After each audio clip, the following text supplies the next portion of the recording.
We have a pretty good-sized cadre of drones that our tribal workers use for any number of projects.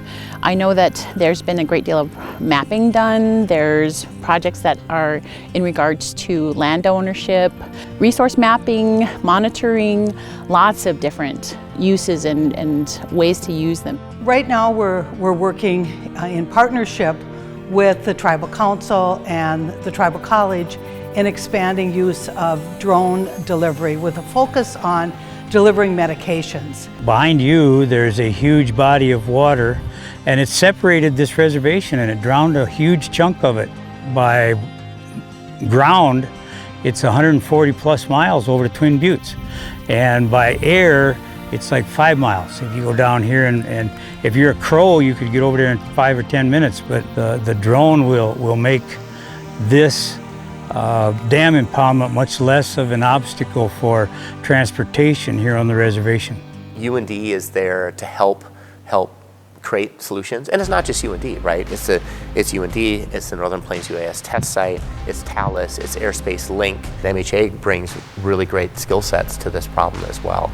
So it's a great team, phenomenal team to make these things happen. What we're hoping to do with this planning grant and its protocol development is looking at how we can grow this effectively. What are the use cases? What are the other use cases other than medications? Can we expand that capacity? Would it be emergency services? Would it be other kinds of needs that might exist, and how can we expand in that area? And how can we bring what we have to offer as a supplement and to support the work that they're doing? June berries are culturally important to the MHA people. They always have been. I'm an MHA member myself. And so they've always been an important part of life for us. The berries themselves is used for food, the wood from the Juneberry tree used for making arrows. And so when the dam was created, a lot of the wild stands that existed before were wiped out. And so it is kind of a finicky plant to grow. It is pretty needy. So finding the right mix of soil, air, fertilization and watering to get those stands up and going is something that we can then later pass on to members of the community. And so when they want to plant a Juneberry tree in their yard, or they want to plant Juneberries on their property, we can give them the information they need to get those to grow in the best way possible.